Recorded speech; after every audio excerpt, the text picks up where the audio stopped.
ሰላም እንዴት ናችሁ? ወደ ዩቲዩብ ቤተሰቦች አላችሁ ወይ? እግዚአብሔር ይመስገን በጣም ደህና ነኝ። በጣም በቃ ከባድ ሀዘን ያኔ ለእናቷ በጣም ነው የማዝነው። ልጅቷን እንግዲህ ፈጣሪ ነፍሷን ይማር እና ውዶችዬ እኔ የምላችሁ ምንም ቢከፋችሁ፣ ምንም ብትበደሉ፣ ምንም ብታዝኑ፣ ምንም ተስፋ ብትቆርጡ ግን ራሳችሁን አታጥፉ ባካችሁ። ለእናታችሁ አስቡ። ለእናታችሁ አስቡ። ለእናት ለቤተሰብ አስቡ። አሁን ይቺ እናት ምን ይወጣታል? በእናታችሁ እስኪ እዩዋት እንዴት እንደምታሳዝን እናትየው።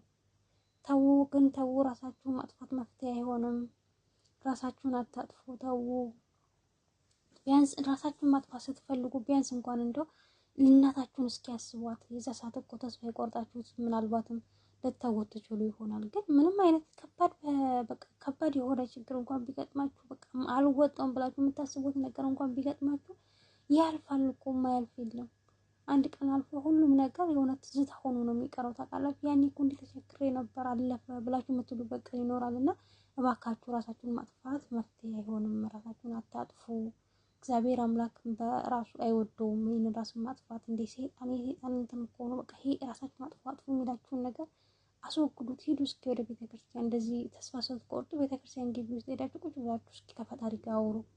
ይለቃችኋል። እውነቴን ነው የምላችሁ። እና ራስን ማጥፋት መፍትሄ አይሆንም በጭራሽ። ራሳችሁን አታጥፉ። ምንም አይነት ነገር ቢገጥማችሁ ያልፍና አንድ ቀን ታወሩታላችሁ ቁጭ ብላችሁ እየሳቃችሁ።